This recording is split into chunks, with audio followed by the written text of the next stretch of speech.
Welcome, everybody, to our 6 o'clock, March 9th City Commission meeting. We'll call the meeting to order. And Hillary, would you please lead us in the invocation and the Pledge of Allegiance?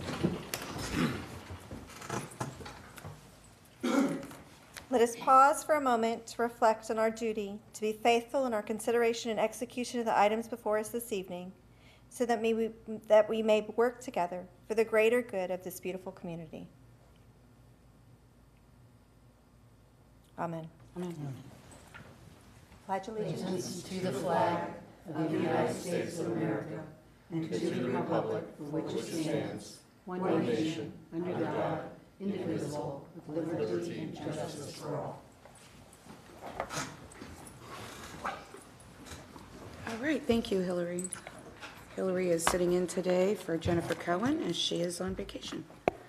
All right. So we don't have any presentations today, so we'll go right to citizen input. Anybody wishing to give input on any item that's not already on the agenda? If it's on the agenda, we'll allow you to speak at that time. Okay, seeing, hearing none, we'll move on to the first item, which is, hi. Somebody else go first.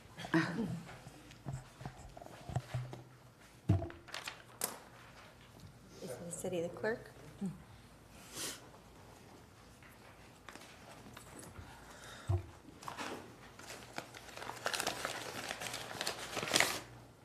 Okay, make sure you give us your name and address for the record. Yep. My name is Eric Curtis, slip number 2 at Dunedin Marina. Trust me that I don't like coming to speak to the commission meetings, but unfortunately it's come to this. I have approached multiple commissioners and the MAC committee also. Members of the MAC and officials have suggested to bring it up to the commission. On 1/31/22, I was asked if I wanted slip 180. And if I didn't, to let them know as soon as possible to allow the harbor master to call the next person. I immediately replied and stopped by the following business day to sign the paperwork. I was told that the move should happen in the next months, so I bought new oversized boat bumpers to make the new move at the cost of $1,000. In addition, I invested $8,000 into the new dinghy that I was told I could use with the move to slip 180. After several months passed, I was told there was an issue with renting 180, even though it had been rented for a decade, I was told. The issue went to the MAC meeting where it was approved easily. Then it was sidetracked to wait for a rate study, which happened. And then I was told that it was not going to happen until the slip raises were voted on. My understanding is that the rate study was to bring more money to the marina, so I'm puzzled why slip 180 is not rented at the current rate of $513 a month. So since I signed the documents, the marina would have collected $6,156 for me moving in. Furthermore, I've been paying storage on my other trawler that's supposed to move into slip 180. This has racked up to $9,600 to date since I signed the documents. So altogether, $18,600 invested into waiting. What can we do to move into slip 180? Like all the others for nearly 20 years. As a current marina tenant and someone that is active with the MAC, along with the repair company for the marina, I have concerns of lost revenue that would bring additional funds to the marina. As I look through the marina, I see handfuls of empty slips that could be rented to daily transients. Many municipal marinas use DACWA. It's a service that promotes slips for rent. I believe we could add $15,000 in addition to our current transient rentals a year. In addition, we hire contractors to perform inferior jobs that will cost tenants to pay to redo repairs in only a matter of a few years. We have to have staff that has experience to properly propose the correct requirements for contractors to bid and perform correctly on the jobs. If we don't tell them what we need, they can't do the proper job. So thank you for your time. This is the amount of money that I've wasted in the last year waiting for an answer. Thank you. Anyone else wish to come forward and speak to any item that's not already on the agenda? Come on down.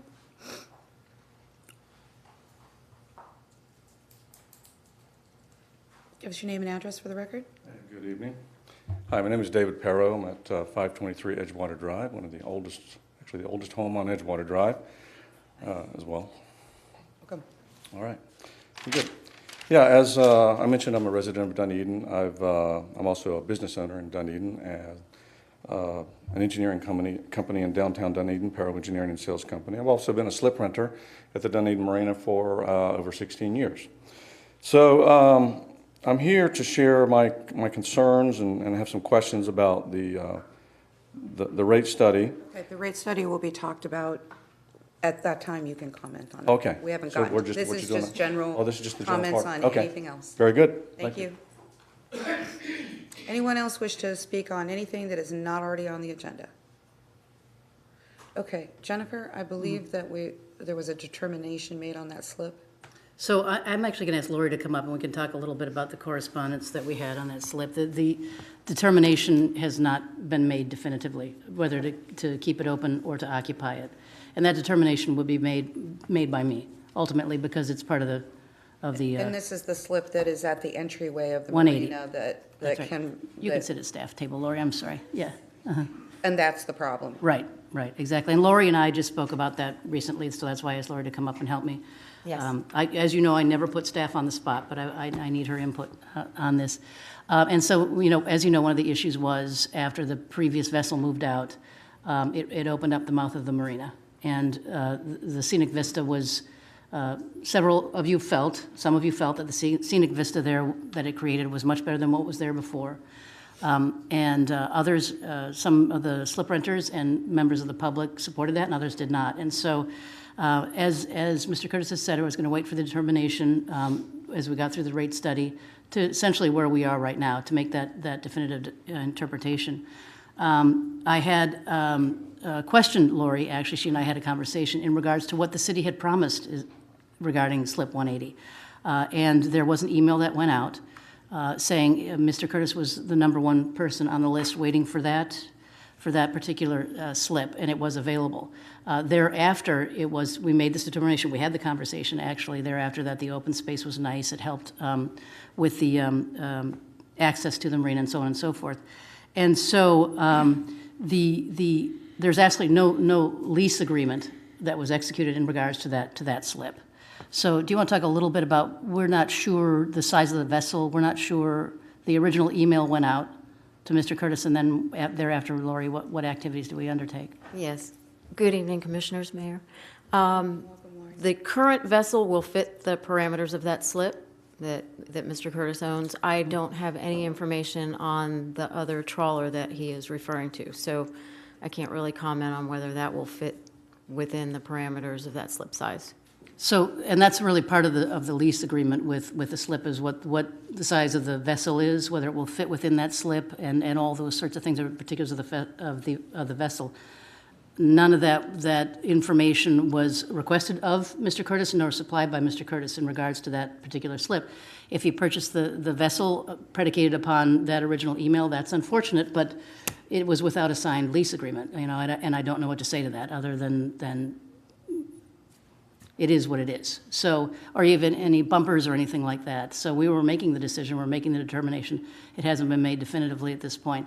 And I've heard it, input from both sides as far as it is a revenue resource for the marina, to be sure. But it also provides a lot more area for ingress and egress to the marina as well. So that said, I mean, we wouldn't allow a larger vessel there anymore.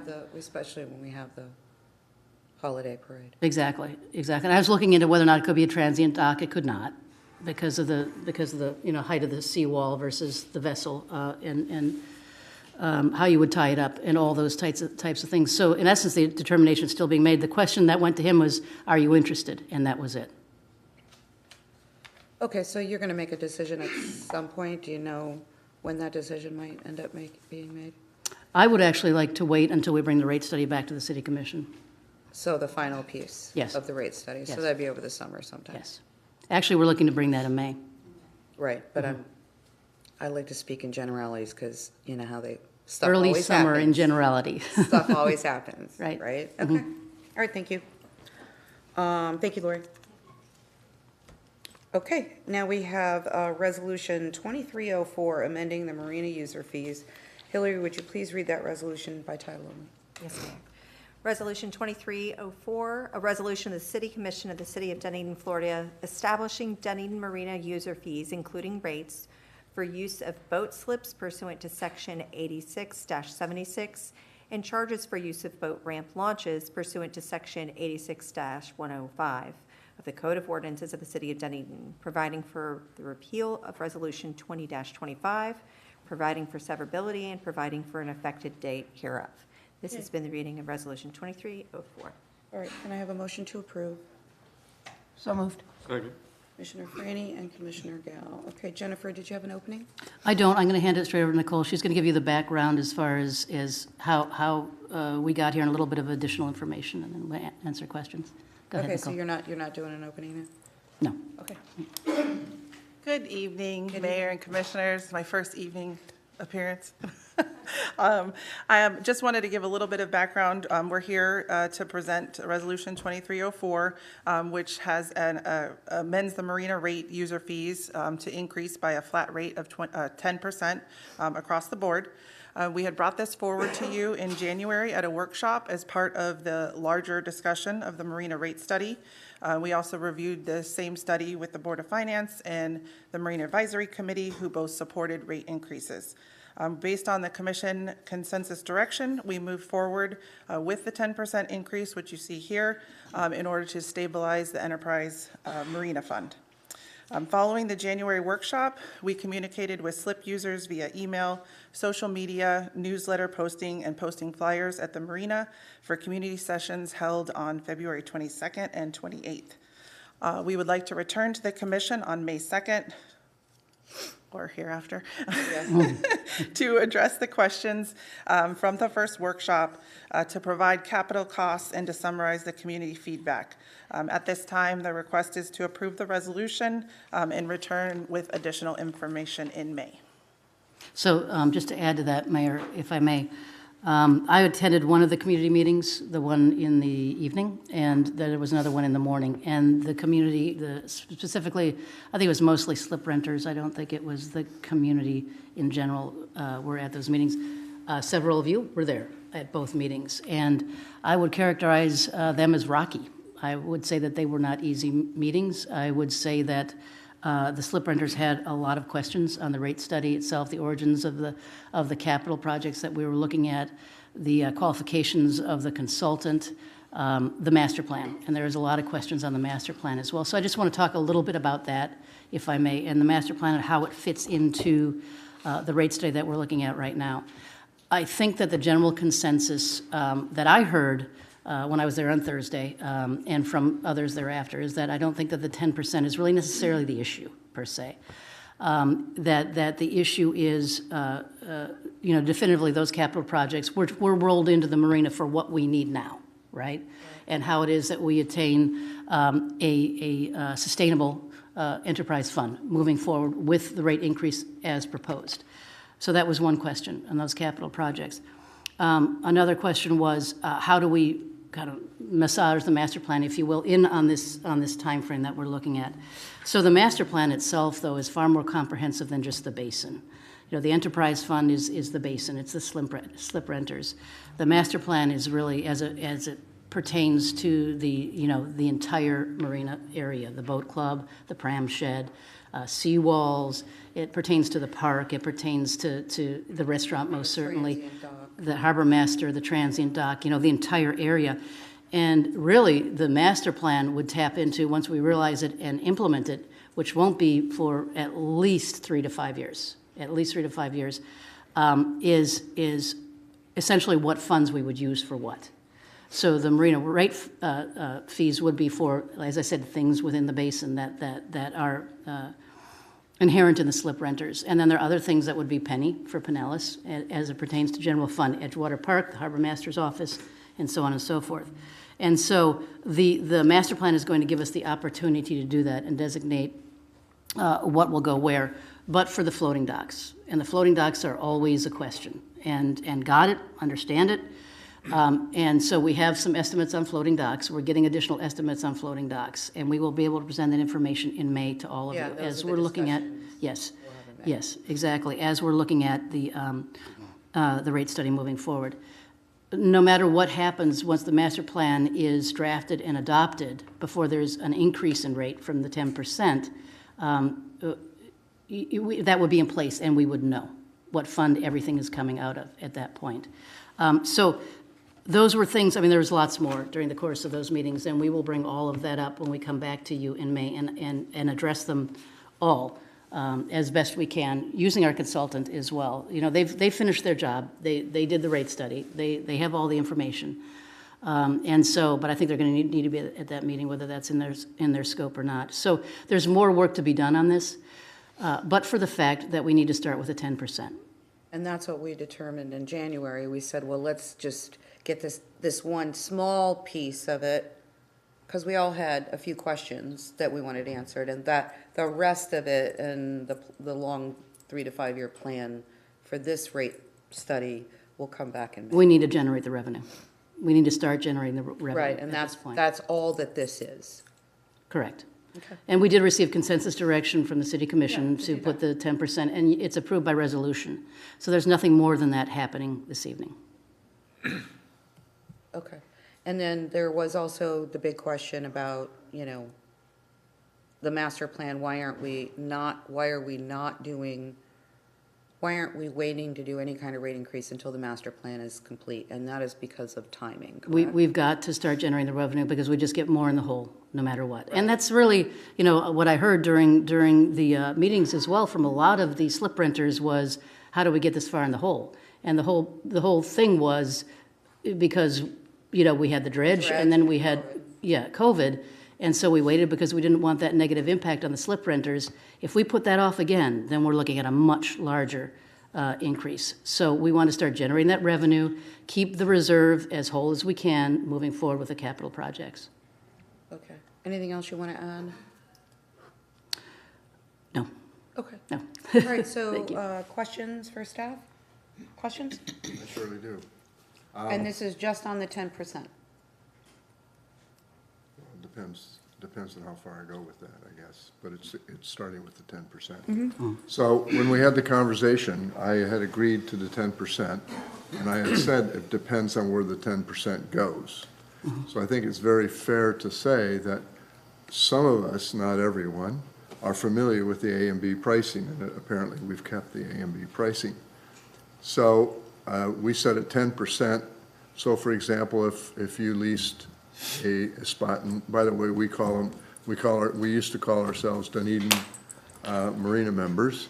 So if a Dunedin Marina member then had a slip, say for $100, then we're going to raise that rate to $110. Correct. Now, where does that $10 go? And so I had said, depends on where that $10 goes.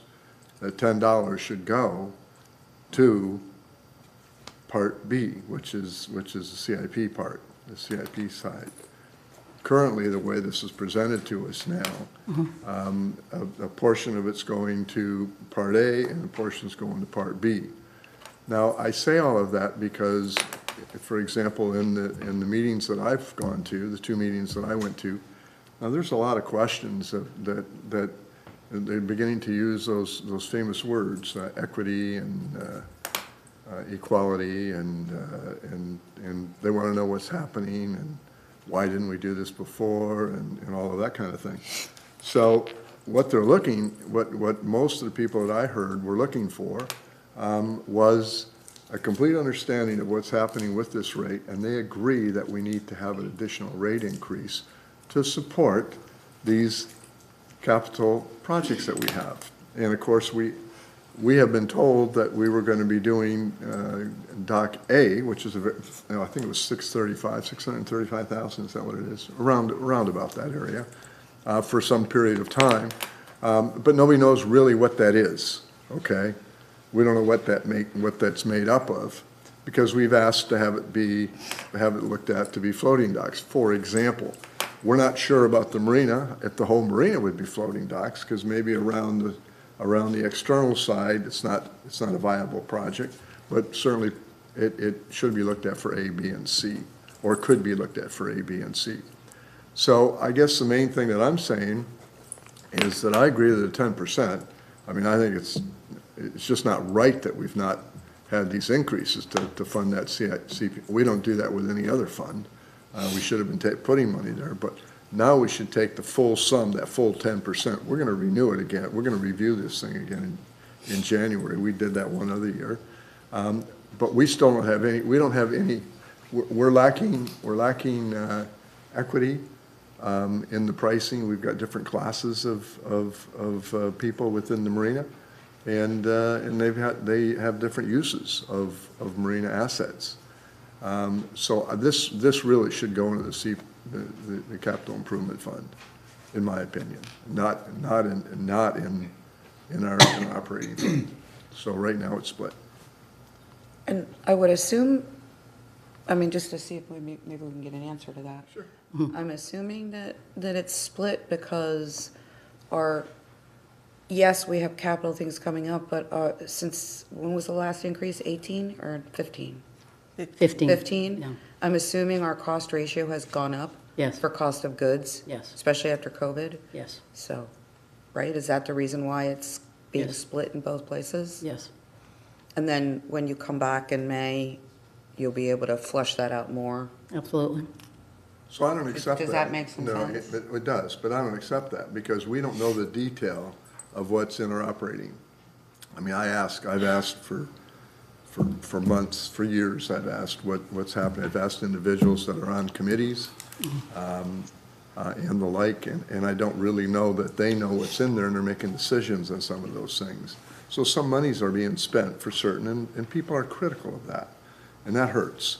So since we're gonna do this thing in May and lay it all out, and we'll understand what it is, I would like to see all of this go into the capital side. Okay, So that's my input. thank you. No Commissioner? questions? Commissioner? No, my only question is, in terms of what's being proposed here today, there's absolutely no change from what we talked about in that work session. It's exactly where we ended up with our consensus position. That's correct. Okay, thank you. Commissioner? Just related to the enterprise fund, the 10% goes into the enterprise fund. Yes. And that part of the question, the enterprise fund is used to pay both operating and capital improvement cost. That's correct. Okay, all right. All right, no, I just need a clarification on that. Sure. So yeah. Okay. All right. Gentlemen that came up before, you want to come down and speak? Anyone wanting to come speak to this item, please feel free to do so. Just remembering that this isn't the full Monty, if you will. This is just initial 10% to get us until we make further decisions. Welcome. Give us your name and address for the record again. All right, sure, again, yeah, David Perro. I am at 523 Edgewater Drive. Yeah, so my comments after the discussion we've had here just recently might be a bit premature in speaking about the rate study. The 10%, the only comment I have to say about that is it just appears to me that maybe it was just pulled out of the air to be a number. It does cover expenses. I would like to see a little bit of financial science behind that as to what that's going for. I believe we had that in January. Okay. So today you're not All right, seeing so that's it, been but right now. Well, that does, okay. You well, can watch it on our, All right, well, that does surprise me, just from financial prudence, that you'd come up with a flat 10%. Why not 9.6, 10 point, Yeah. whatever, you know, that just seems to be, just a comment, okay? Can address that, Mayor. So my comments are primarily based on the rate study. I have a lot of questions and concerns about that. That maybe I should bring those up later on when I guess you're gonna have a meeting in May. We are. We can talk about that. We are. But, so let me just hit with some general points that I have in my 1 minute Sure. and 50 seconds. So I'm just concerned about the rate study just because it appears that there weren't some apples to apples comparisons, especially when it comes to amenities and rates. I think that needs to be a deeper dive. And to be honest with you, being in the boating world and being in the marina for a number of years, decades, and seeing the study, it doesn't appear like this group has the experience and the expertise in this type of study. I'm talking specifically for marinas. I own an engineering company. My company builds power plants. So I don't go out and tell somebody how to build a commercial building, but I can certainly tell you how to build a power plant. So I think that you might want to take a second look at that. What I've seen, it just doesn't look like that expertise was there. So I just want to make sure that our money is well spent. And then some of the projections in there, I believe there was some language that you folks did the study to keep us slip renters from not having rate shock. But I'll tell you what, when I looked at the study, I'm shocked, okay? Over the period of 5 years, based on the projections in the study and the presentation I saw, my slip rate would go up 95%. It would double in 5 years. That's rate shock. Now, maybe I don't have a problem with that, but I'd like to see the amenities that are coincident with that. And I would urge the committee and the consultants to take a look at a more comparable marina, a municipal marina that has comparable rates and a whole bunch more amenities, and that's just right down the street from you in Gulfport. All right? So take a hard look at that. I'd say take a hard look at this consultant, take a look at their background and expertise. So if we're going to spend a whole bunch more money on this next study, I'd like to see a more qualified firm. Thank you. Thank you. Anyone else wishing to come forward and speak to this item? Jennifer? So I think actually, I'd like to meet with Mr. Perro individually, or anybody else who'd like to sit down and look at the rate study itself and go over the slide deck itself, item by item, because the rate study was actually very thorough, and Raftelis is a very well-reputed company. It is. I mean, they do international work. I go to the International City Managers Association, and there's a line out their booth. But anyway, they specialize in rate studies. There aren't a lot of companies that specialize in marina rate studies, because not a lot of cities do a rate study for a marina. They just raise the rates. And that's not going to make it here. That's not going to work here in any way, shape, or form. And so when we contracted with Raftelis, they're actually much more capable of doing our stormwater rate assessment and those types of things. But they agreed to do our marina rate study, and we felt that they had the chops to do it because they're looking not only at the rates, they're looking at the capital projects. Granted that they don't have that expertise in capital projects in a marina, staff worked with them as far as capital projects in a marina and how much, those would cost and what it is that we needed to program into the marina. That said, it was based upon science, but I'm not going to say that. I'm not just going to say, everybody please believe staff, that it was, I want to sit down and show the science that went behind that rate study. It responds to CPI, it responds to inflation, it responds to all those things. It actually allows us to program in additional capital projects and run the program to show the impact on each and every slip and moving into the future. And so it's a study that we'll have forever in terms of how we can ascertain rates 5, 10, 15 years down the road. So the benchmarking, I think, I insisted upon the benchmarking when we did the scope, because my tradition is a high-performing organization, as you know, and you always benchmark. So that what kind of spun out of that is that we found that the benchmark wasn't apples to apples, that marinas are all entirely different, apparently, that a municipal marina may have more or less amenities than our marina has and that type of a thing. So I think that a lot of people are saying that the benchmark didn't work, and so I'm good with just throwing it out entirely if it doesn't work. Our rate study was not predicated upon the benchmarking at all. It was predicated upon our needs, our capital needs moving into the future, and ensuring that there wasn't that rate shock to our marina users at this point. So that said, I think that we need to move on to some of these individual meetings you were able to then, I think, communicate much better. If anybody, I see Mr. Kelly's out there, Mr. Perro, anybody would like to sit down and go over it and go over the slide deck and talk about, the science upon which the 10% was based. Sure. So, and it even with the 10%, we go in the red in our reserve in year 2026, I believe, 7. So, but again, it was designed to keep our slip renters there and make sure that we weren't pricing them out, which we're surely not, and support our residents, who the marina it was constructed for, and they're the users of this marina. Okay, and then, we asked, I would encourage you to watch that January work session. Would have been one of our Tuesday morning meetings, I think, because, 24, I think it was 24th. was it? Okay, because I'm gonna tell you, we asked a lot of questions too, and when we come back in May, one of which was comparable marinas. We talked about the same thing. So I think we're all on the same page, which is why we're just doing the basic, we're just recommending, look, get the fund to be black and moving forward, while we figure out the rest of this, so. Okay.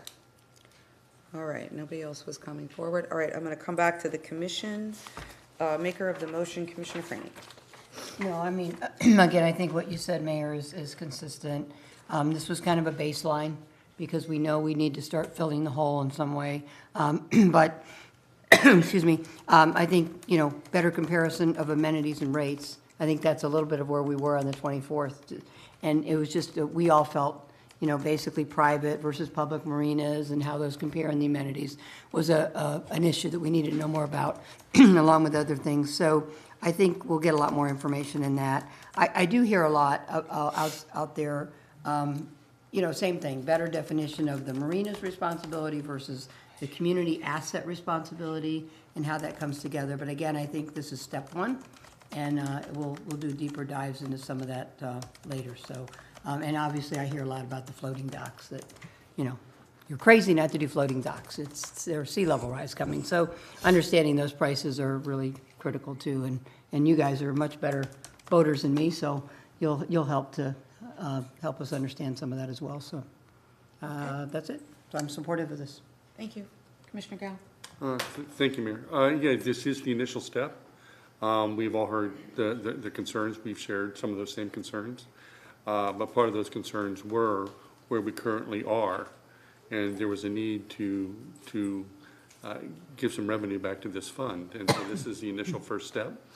And the big discussion will come, and some of those concerns will be flushed out, and we'll see where it is from there. But given the financial situation of the fund now and the general knowledge that it does need an enhancement to it, then I'm in favor of this.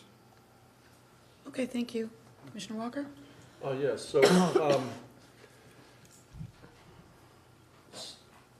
so the 10%, so here's my position on this. It really, in this round, it's really not a question of whether we raise rates or don't. We need to, and because the projections based on the data that we currently have do have us dipping into the reserve of the enterprise fund in 2026. And that is established by resolution and ordinance that we need to be, it's a matter of being fiscally responsible and making sure we don't do that. So the 10%, according to the current data, doesn't quite get us there. However, I am glad that we won't be making any further decisions on rate increases until we have a full accounting of what the cost of the capital improvements are going to start looking like. And more importantly, the direction of those capital improvements, fixed versus floating docks. The one thing that I will also add is that in the course of the presentation on January 24th, and then the presentations at the community hearing, what I heard was, and I've heard a lot. I've heard a lot from the community on this. I've heard what the consultant has said, and the one thing that we can't ignore is the fact that, and I think, this is what I did today and yesterday I did take a look at a comparable marina in Gulfport. And if you go ahead and you do a comparison of the cost of all the slip sizes going across the line, it ranges anywhere from 10% all the way up to 60%. So I basically extrapolated, and you know what? I just very rough order of magnitude mathematics, we're at 40%. We're 40% less than a comparable. So in my mind, okay, it's time to raise rates, and that's why I don't have any question about this today. Now, with that said, the consultant also had presented basically their recommendation that there would be these 10% increases over the out years. Okay, that was a recommendation. And in my mind, and in the way that I'm going to approach this, and I think my fellow commissioners and mayor are going to approach this is we are going to review the data before we make any subsequent increases, because again, that was a recommendation. And it's been misconstrued in some of the communications that that I've been a part of, and I've seen in social media and other things, that it's been presented as a foregone conclusion. In my mind, there's no way it's a foregone conclusion.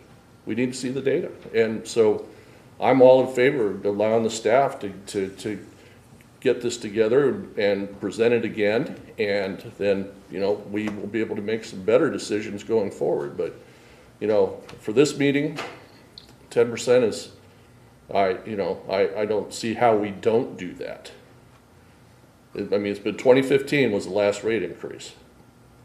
And by my rough order magnitude math, we are 40% below a comparable. So that's my feeling on it. But I think it's important that, we keep these aspects in mind as we go forward. So that's all I've got.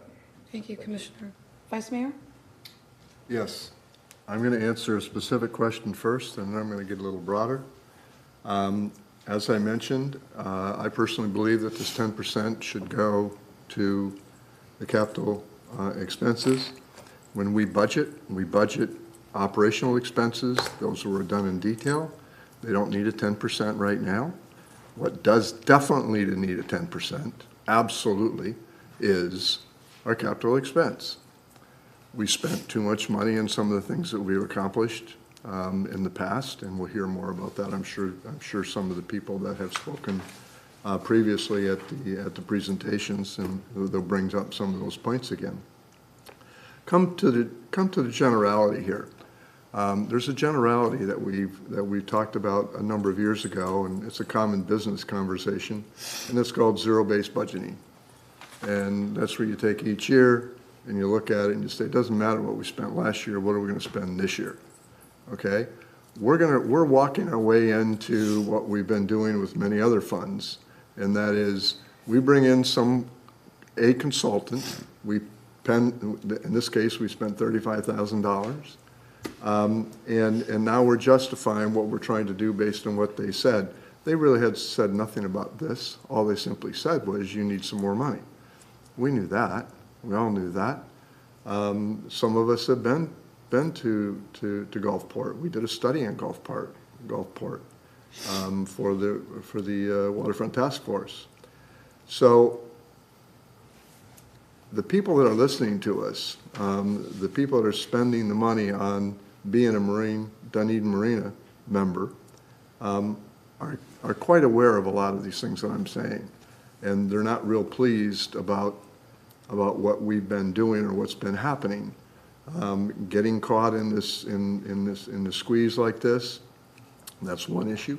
Number two, realizing what's fair and where the money should go. This doesn't sound fair to me at all. It makes no sense. I would vote. I said I had a consensus on the 10%, but I did say it depends on where it goes. This isn't right. I'm so totally for this going again to the capital side. So if we were zero-based budgeting, we need to do that. We're going to get caught up in not doing that. It sounds to me like we're going to get caught up in these 5-year things again, and go forward, and nobody goes back and checks, and then we're going to hear people are going to be asking questions about the fairness, et cetera. We'll see what comes out of this. So I'm going to leave that alone at this point in time. I just want you to know why I may be voting the way I'm voting in a brief moment, although I totally supported giving 10% to the capital improvement side. Thank you. Thank you. So as everybody's already said, we gave consensus direction to move forward with the 10% as an initial to stabilize the fund until we could work through the rest of our questions. And we all had a lot of them, and you guys, as the professional staff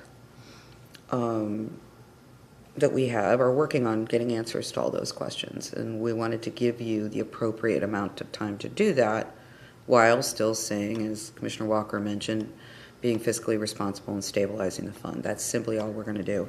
I will tell you that for me personally, I'm going to look to my city manager, I'm going to look to my harbor master, I'm going to look to my finance director to tell me how to split up the 10%, because that's not my role. As the administrator, that's your role. I'm giving you an amount of money. I can only assume that given the fact that we haven't had a rate increase since 2015, that expenses have gone up.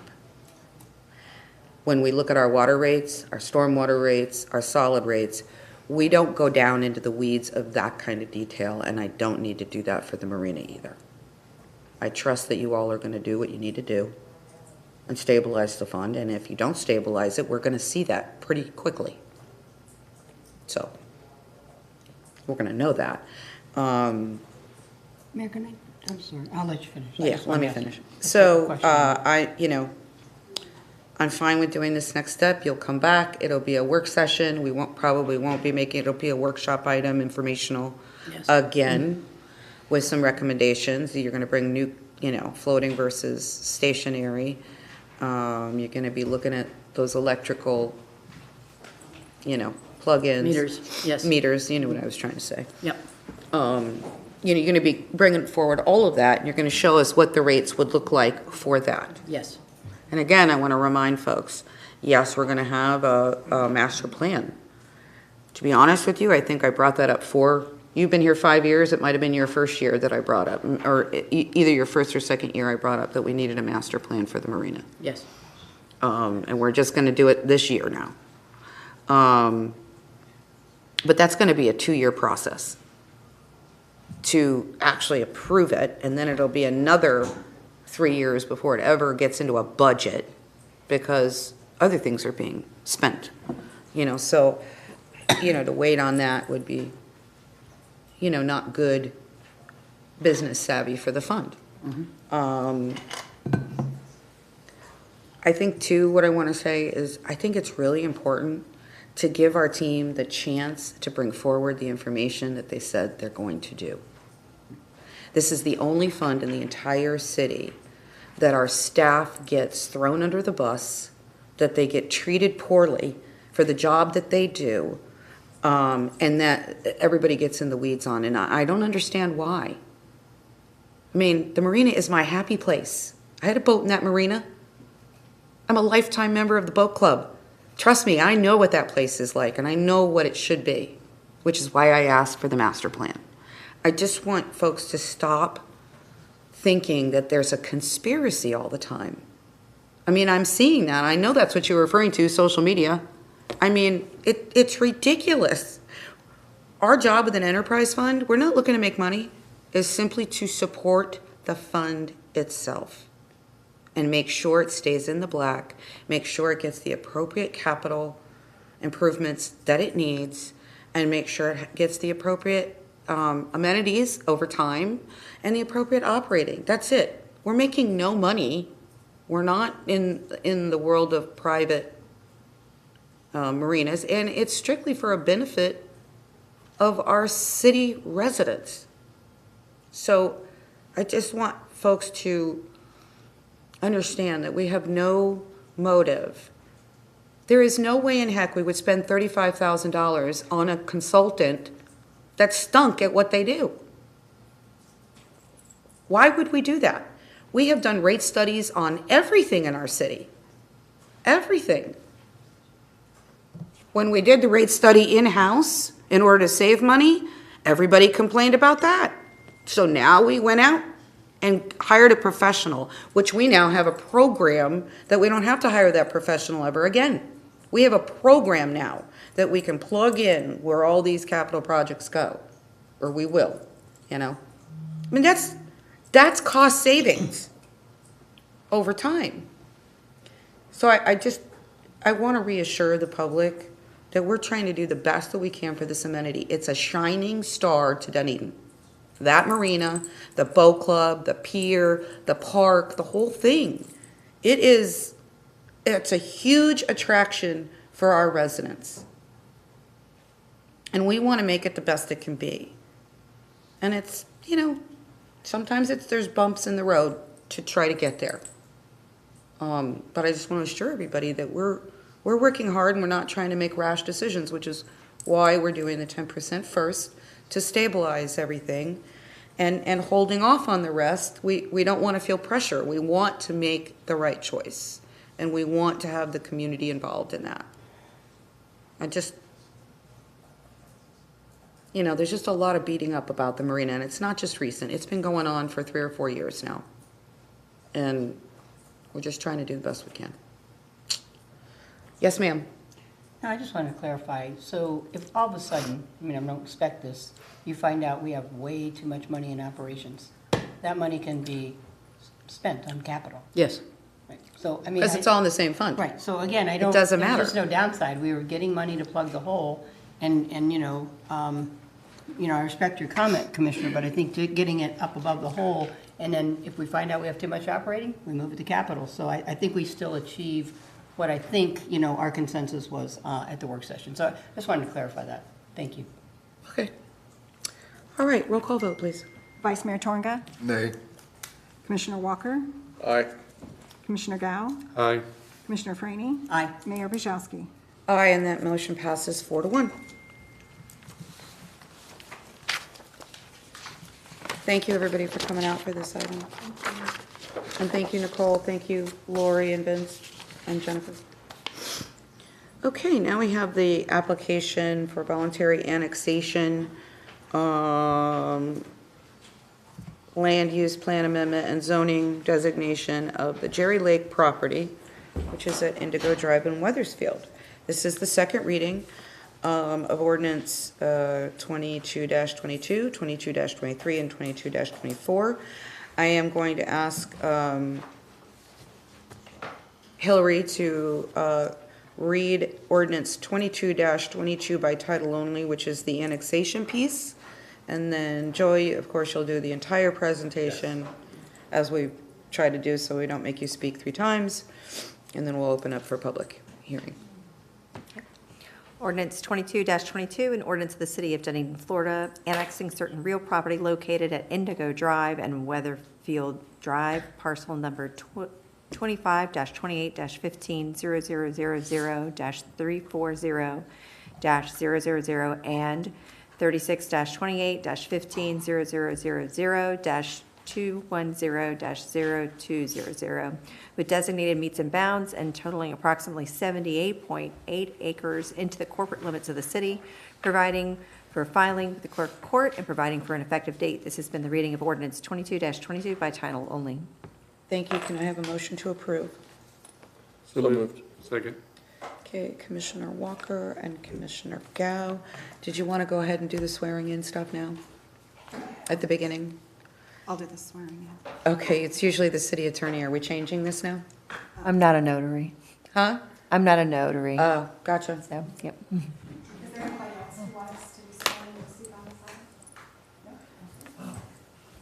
Do you swear the testimony you're about to give in the proceeding is the truth, the whole truth, and nothing but the truth?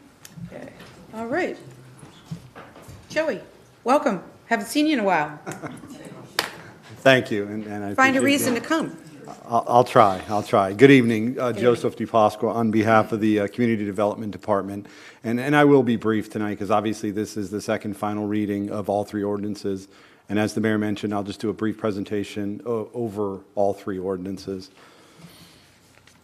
So, of course, by way of background, the owner of the property is the City of Dunedin. The applicant in this case is our city manager, and myself, Mr. Kinney, and Vince Gizzi from Parks and Recreation sort of represent the application. The petition, of course, is to annex this property into the city from unincorporated Pinellas County place a land use plan designation on the property, and then place a zoning district designation after that. Background of the property itself, we do have 2 street addresses. We do not have street numbers, but one address, one parcel is addressed to Indigo Drive, the other one to Weathersfield Drive. The property in total, between 2 parcels, is 78.8 acres, more or less. And the way the property sits now in the county, it does have 2 different land uses on it. It's a small piece of residential estate, and then by and large, the preservation area, the rest of it is under preservation. And then the county has a residential agricultural zoning district designation on it. And we are proposing to put preservation across the entirety of the upland area, and then municipal public land zoning after annexation. The use of the property, obviously, today as the city is a park, a lake and preservation, and it will remain that way. I know Vince spoke to that in previous meetings. Here's just an aerial and just a little bit more background for those who may be watching and may not know. The city did acquire this property back in May of last year. The property itself, as I mentioned, is 78.8 acres, but you can see there's the large body of water, Jerry Lake, on the property. It's about 32.5 acres of lake. And so, you know, the lake itself doesn't, while it's annexed and it's part of the land mass, it doesn't get a land use and a zoning on it. So the actual area of land use and zoning is about 46.5 acres. Of course, it's within our planning area. It's contiguous to the city, so obviously this is contemplated. By way of our past actions, in December of last year on the 14th, the LPA did review all 3 ordinances and recommended approval unanimously. Of course, all 3 ordinances were brought to the City Commission. Again, first reading, all 3 unanimously adopted. As we normally do, we transmitted. In this case, this was transmitted as a map adjustment to Fort Pinellas, which was approved, brought back. Yes, it was. Yes, it was. We were all excited. And so, which is a very simple process of simply doing a map adjustment because it involves preservation area. And we received that approval, and of course, we're back here in front of you for consideration and second and final readings. Having said those things, we are, of course, staff is recommending approval of all 3 ordinances. Ordinance 22-22 to voluntarily annex the property, 22-23 to place preservation across the upland area, minus, of course, the surface water, the lake, and then place, of course, the MPL zoning across that upland area as well. And with that, I'll be glad to answer any questions you may have. Any questions? Okay. This is a public hearing. Anyone wishing to come forward and speaking to the final annexation of Jerry Lake into our city, please feel free to come forward. Okay. Coming back to the commission, do we want to hold off on comments till the end, or? Sure. I'm good. Okay. Roll call vote? Commissioner Franny? Aye. Vice Mayor Torga? Aye. Commissioner Gao? Aye. Commissioner Walker? All right, Mayor Burzowski? Aye, that motion passes unanimously. Then we have the ordinance 22-23, the land use designation. Hillary, would you please read that by title only? Ordinance 22-23, an ordinance of the City of Dunedin, Florida, amending the City of Dunedin Land Use Plan as adopted by Ordinance 20-01 on certain real property following annexation located at Indigo Drive and Weathersfield Drive, parcel numbers 25-28-15-000-340-000 and 36-28-15-000-210-0200 with designated meets and bounds and totaling approximately 78.80 acres and to the Preservation P land use designation and providing for an effective date hereof. I don't know why that's always funny. All right, I think you might have missed a 0. well, you understand it more too, because you're a former planner. Right. Yeah. Okay, can I have a motion to approve the land use designation? So moved. Second. Commissioner Walker, Commissioner Gao, thank you. I know you've already said everything you want to say, so we're changing the land use designation to, what was it again? It's to preservation. To preservation. The entire upland would be preservation. Which, by the way, to the public, means that the only way we could ever try to sell that lake is it would have to be on the ballot and approved by the voters. So that designation is extremely protective. Anyone wish to come forward and speak to that? Seeing and hearing none, come back to the commission. We'll go back to just roll call vote, and then we'll speak at the end. Vice Mayor Torga, Aye. Commissioner Franny, Aye. Commissioner Gao, Aye. Commissioner Walker, Aye. and Mayor Bajowski. Aye, and that motion passes unanimously. And then finally, ordinance 22-24, which is the zoning designation, which is municipal public land, right? Joey? Yes, it is. Okay. Okay. Anyone wishing to come forward to speak to that piece of this public hearing? Seeing or hearing none, we'll come back to the commission. Oh, wait, I need you to read the title only. 00. Sorry, I almost forgot that. Remember the last time I forgot it, we had to bring it back again. Let's see how fast I can do it this time. Ordinance 22-24, an ordinance of the City of Dunedin, Florida, zoning certain real property following annexation located at Indigo Drive and Weathersfield Drive, parcel numbers 25-28-15-000-340-0000 and 36-28-15-000-210-0200 with designated meets and bounds totaling approximately 78.80 acres to municipal public lands, MPL, providing for an effective date hereof. This has been the reading of ordinance 22-24 by title only. Thank you. Can I have a motion to approve? So moved. Second. Commissioner Franny and Commissioner Gao. Okay, so this is again changing the zoning to municipal public lands. Anyone wish to speak to this item? Seeing or hearing none, Commissioner Franny, first on the case. Who did the original motion? You, Jeff? Maybe you want to start with comments? It doesn't Just matter. because I did the third one, I didn't want to take. the- Welcome to Dunedin. is my Actually, it was Commissioner Walker that did the first one. Oh, sorry. Sorry. I have no comment. I think this is another, When? segment of a great day, so. I will second that. I've said it before, I'll just say, no bigger decision Gladys Douglas Preserve and Jerry Lake for this body that I think we'll ever, make. It's just, it's legacy, it's forever, and it's amazing, so. Yep. I'm just gonna go right in the row. Vice I Mayor? have nothing further, thank you. Commissioner? It's a great day. It is a great day. We are done with that piece. There's nothing else we have to do with any kind of land use with this now. It's officially ours. It's officially in the city of Dunedin. It's officially got the right zoning. So somebody can't get up on this board and try to sell it. Right? Not ever. It's a good day. Roll call vote, please. Commissioner Walker, I, Vice Mayor Torga, Aye. Commissioner Gao, Aye. Commissioner Franny, Aye. Mayor Bajowski.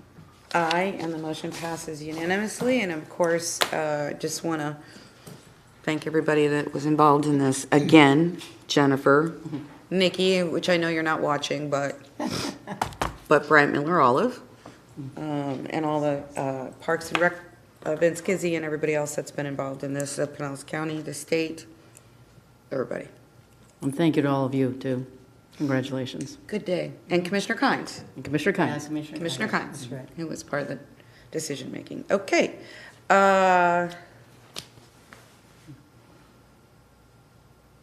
So now we have the application to do a annexation, land use, and zoning for the Greenbrier property. This is also second reading. So, ordinance 22-25, which is the annexation piece. Hillary, would you please read that by title only? Ordinance 22-25, an ordinance of the City of Dunedin, Florida, annexing certain real property located at 20,000 Greenbrier Boulevard, parcel number 36-28-15-000-240-0400, with designated meets and bounds totaling approximately 1.7 acres into the corporate limits of the city, providing for filing with the city clerk of court and providing for an effective date hereof. This has been the reading of ordinance 22-25 by title only. Okay, can I have a motion to approve? So moved. Okay, second. Vice Mayor and Commissioner Commissioner Walker. Joey, you're going to tell us the whole story, Man, right? very similar to the one you just heard. So, we have three ordinances here for your consideration. I'll do a very brief presentation on covering all three. City-owned piece of property. It was acquired many years ago. It is now, of course, contiguous because of the Gladys Douglas, and the Jerry Lake property. It's being represented by our Utilities Department. It's a wastewater property, as you know. Same application type, annexation, voluntarily, placing that land use, in this case, 2 land uses, and then a zoning across the property as well. So briefly, the property is 20,000 Greenbrier Boulevard. I think I mentioned last time we're going to be changing that address shortly after this action is complete to 2,000. But at the moment, it's 20,000 Greenbrier Boulevard. It's about 1.77 acres. As it sits in the county today, the land use they've placed on it is RL, residential low, and preservation. And we're recommending placing those same land use plan designation on it in the same configuration. However, we're going to be taking their RPD and RA, residential plan development, and residential agriculture, and placing, of course, MPL. And the use of the property has been and will continue to be a municipal utility wastewater facility before and, of course, after today's action or tonight's action. Here's a quick aerial. You can see the property is directly to the south of the Jerry Lake property. As I mentioned, it was acquired back in 1980, and the city's been using it for operations. It is, of course, contiguous and within our planning area, so it's contemplated to be annexed as obviously even more contemplated because it's city-owned. Past actions, these 3 ordinances were heard on the same night as Jerry Lake, the Jerry Lake property case. December 14th, the LPA recommended approval unanimously of all 3 ordinances. Of course, January 12th, you, as a commission, approved first readings of all 3 ordinances. We did transmit this to Forward Pinellas. It was approved as a Tier 1 amendment, meaning going from a county version of a land use to our version is basically a sort of basically a mirror image. And so we did receive approval of that from Forward Pinellas, and that has prompted us to come here today, making the following recommendations: to adopt and enact all 3 ordinances, to voluntarily annex the property under 22-25, to place those 2 land use designations on it, RL and preservation, in the configuration they are today. And then that's under ordinance 22-26. And then lastly, under ordinance 22-27, to place the MPL, Municipal Public Lands Zoning District designation following annexation. And with that, again, I'll be glad to answer any questions you may have. Questions? Anybody? I have a quick question. It's an odd one, but can you bring the map back up, the aerial land use and zoning map? Yeah, so the property where I think that's the Jewish Center there in front of it? Is that what it is? So The directly school? to the south? Yeah, So directly to the south is actually an ALF called the Preserve at Clearwater.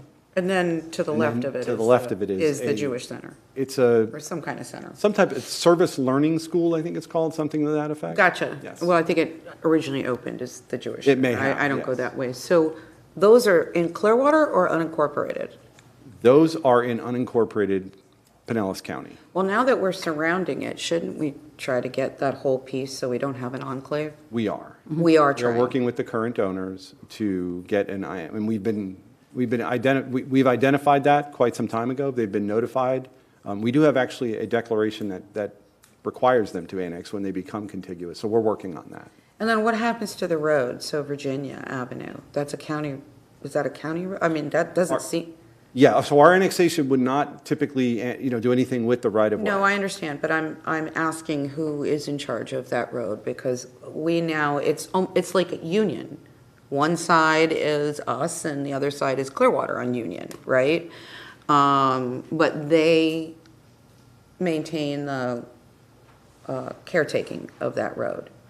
So what about this one? I believe Greenbrier will remain a county road. Yes. Greenbrier, Greenbrier is Virginia, or Beltrees. I'm talking about what's in front of the road that gets you to Gladys. Right. That's Virginia Avenue. Right. Yeah. That is a county road along with Greenbrier, which runs. Right. The property that you're speaking of is actually addressed Greenbrier, 2010 Greenbrier Boulevard. Yeah, I'm just looking at the whole southern piece, Right. and if that annex in. And again, I don't mean to get off topic, but I mean, I've had a number of people that are golf cart people want us to be able to take golf carts through Scottsdale, which you can, right? And then go right up Virginia to the Gladys Douglas and park there, and then go walk around. I'm I'm just saying, if we're, so as you're working on this whole annexation thing, you should be looking at. So we can look into it. So I mean, George, I know you're working on the whole golf cart thing. If you, That's- and again, I know this is a little bit off topic, but we're sitting here staring at it, and I just figured, why not bring it up? Yeah, There you with go. our golf cart plan, that's something we would definitely look at. Yeah, In fact, yeah, we're doing the. and that actually golf- came from Eric Peterson. Okay, we're doing the golf cart infrastructure plan right now, so Right. we can certainly fold that into that. Sure. But if you wouldn't mind, Mayor, I wouldn't like to do it before that, because we're looking Oh, at no, putting together. no. Just No, get at it- all, get it I'm done. just saying, just include that as in your analysis. Right. When you're looking at stuff. Yes. Okay, all right, so those are the only questions. This is a public hearing. Anyone wishing to come forward and speak to the annexation of this cute little corner property there into the city of Dunedin, please feel free to come forward. Seeing or hearing none, again, we'll do the speaking at the end if you don't mind. No public input, roll call vote, please. Commissioner Franny? Aye. Commissioner Gao? Aye. Commissioner Walker? Aye. Vice Mayor Twonga? Aye. Mayor Bajowski? Aye, and that motion passes unanimously. Now we have the land use designation, which is ordinance 22-26. And that's going to preservation as well, you said? No, actually, a portion of it goes to residential low, and then the other portion, so you've got, so you'll have two different, but not preservation, no, Okay. yeah. Ordinance, please?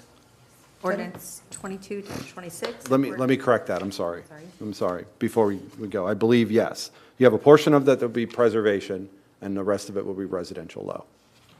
Because a portion of it's being used by solid waste, right? Well, Or something? so the way the property sits today is a portion of it running along the north, sort of wrapping around it, is because it's adjacent to the wetland area around Jerry Lake that does spill onto this property and the one you were just speaking of, we're maintaining that, I'll call that preservation line, but the area that is not preservation is going to be residential low, which is how it sits today.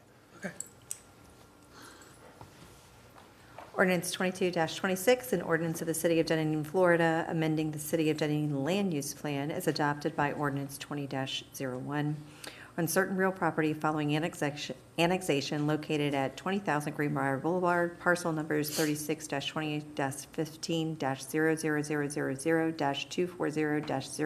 36-28-15-0000-240-0400, with designated meets and bounds totaling approximately 1.77 acres, to assign residential low, RL, and preservation P, land use designations, and providing for an effective date hereof. This has been the reading of ordinance 22-26 by title only. Thank you. Can I have a motion to approve? So move. Commissioner Walker and Commissioner Gao. Okay, any questions for staff? This is a public hearing. Anyone wishing to come forward and speak to this? Okay, roll call vote.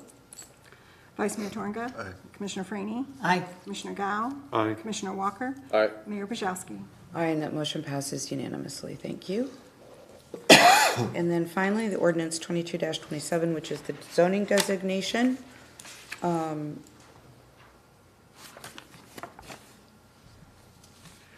Hillary? Yes. Ordinance 22-27, an ordinance of the City of Dunedin, Florida, zoning certain real property following annexation located at 20,000 Greenbrier Boulevard, parcel number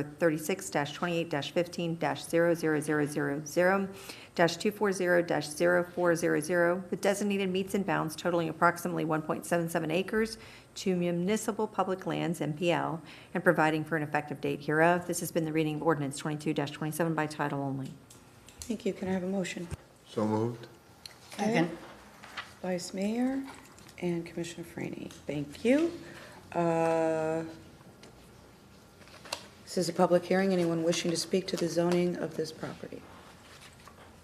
Seeing or hearing none, we'll come back to the commission. I'll start with you, Vice Mayor. Have nothing further. Okay, Commissioner Franny? Commissioner Walker? Okay, don't have anything either. Roll call vote, please. Commissioner Walker? Aye. Commissioner Gao? Commissioner Franny? Aye. Vice Mayor Twonga? Aye. Mayor Bajowski? Aye, and that motion passes unanimously. Thank you, Joe.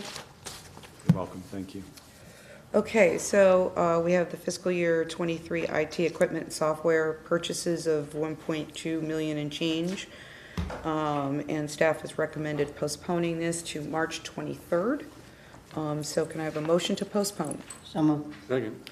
Commissioner Franny and Commissioner Gao, thank you. All in favor signify by saying aye. Aye. Aye. Any opposed? Motion passes unanimously. And then we have the agenda for March 3rd, which will now include this. I went ahead and included it, just. Oh, you so did? that it would be there for- Gotcha. And we'll have our looper on there, And then we do have 3 presentations. and then we have the equipment, and then we have 3 presentations. And I imagine that the looper is going to take a little while, because we haven't had a work session on that. So we're not going to do like an informational item on that, or? We certainly can if you would prefer. We can put under informational. We put it on this agenda to even out agendas, Okay. right? And so So you have it under action item? yes, and I thought it was a better item for the evening It is. meeting, and we can put it under informational so that, Well, you don't have to do that. I mean, we can decide that at that moment. Right, I just want to, I sure. don't know.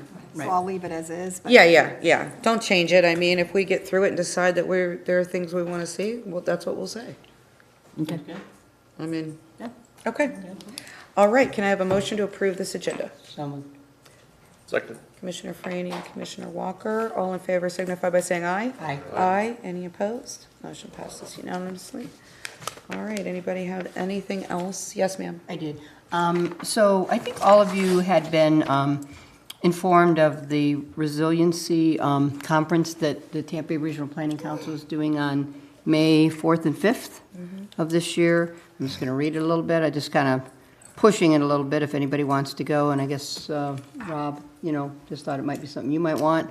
And I know Commissioner Gau's asked me about it, so I just thought I should bring it up tonight. Sure. So it's the Leadership Summit, brings together regional and national experts to discuss resiliency strategies for the Tampa Bay region. Summit presentations and discussions will address the threats of climate change and sea level rise on multimodal transportation, rising temperatures, insurance, and infrastructure.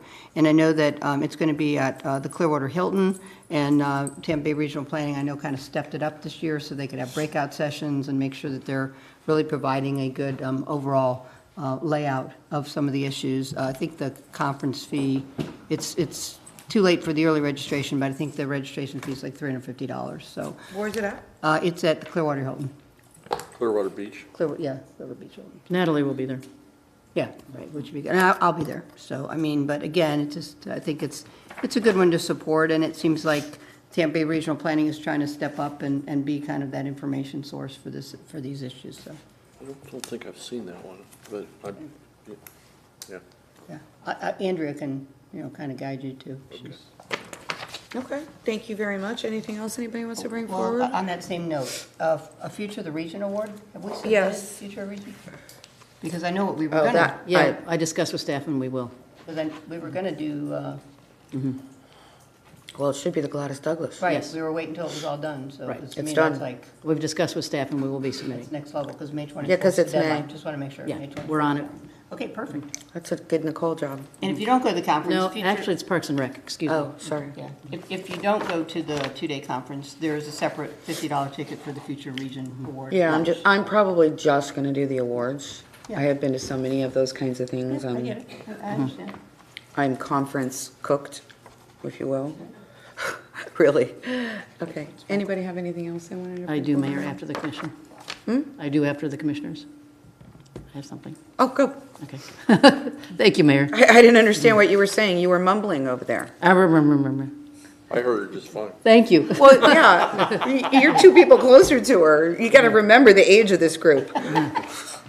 So I've been waiting months to say Oh, this. yes. Oh, wow. New City Yes. Hall is ready. Yay, well, ready for us to move in, right? Ready for us to move in. Yes, it is. We're actually moving on Saturday.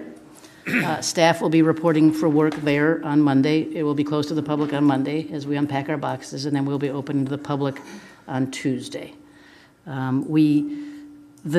would like to have provided more notice to the public. I think they've been ready and asking about it for a long time. The issue is we have a company helping us with relocation. We got a good bid. We've been putting them off week to week. They're not available for the next 2 weeks, and we must be out of Pinehurst by the end of March.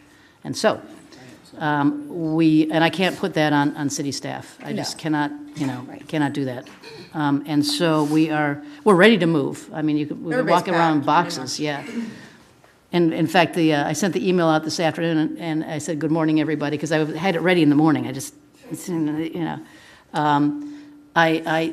had told staff that I wouldn't commit to the move until we had the CO in hand, and we had it in hand.